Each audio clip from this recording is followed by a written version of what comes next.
অবৈধ ভুটানি মদ সহ এক যুবক ও ই রিক্সা আটক করল কালচিনি আবগারি দপ্তর। গোপন সূত্রে খবরের ভিত্তিতে কালচিনি আবগারি দপ্তরের কর্মী ও আধিকারিকরা হ্যামিল্টনগঞ্জ বাসরা ব্রিজে অভিযান চালিয়ে একটি ই রিক্সা আটক করে।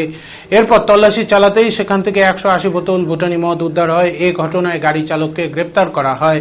আবগারি দপ্তর সূত্রে খবর, এই ভুটান মদ কালচিনির চা বাগানের আউট ডিভিশনে বুকিন বাড়িতে নিয়ে আসা হচ্ছিল। সেখান থেকে বাকি এলাকায় মদের অবৈধ কারবার চলে।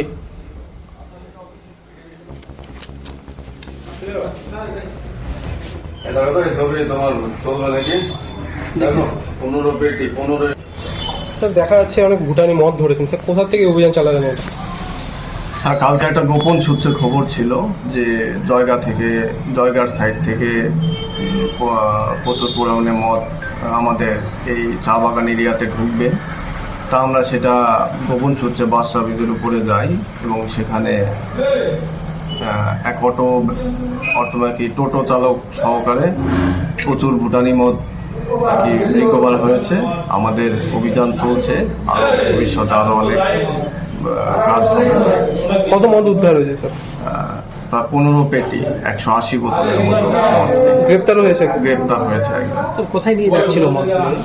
বুকেনবাড়ি এলাকায়, চা বাগান থেকে প্রায় কি এরকম পাওয়া যাচ্ছে? হ্যাঁ, এরকম পাওয়া যাচ্ছে এবং আমরা যাচ্ছি এবং প্রচুর রেড হচ্ছে প্রচুর পরিমাণে এবং উদ্ধারও হচ্ছে। এরকম অভিযান কি লাগাতার চলবে স্যার? এরকম অভিযান লাগাতার চলবে। আপনার নাম sir? Sukhdev Basak, OC excise Kalchini.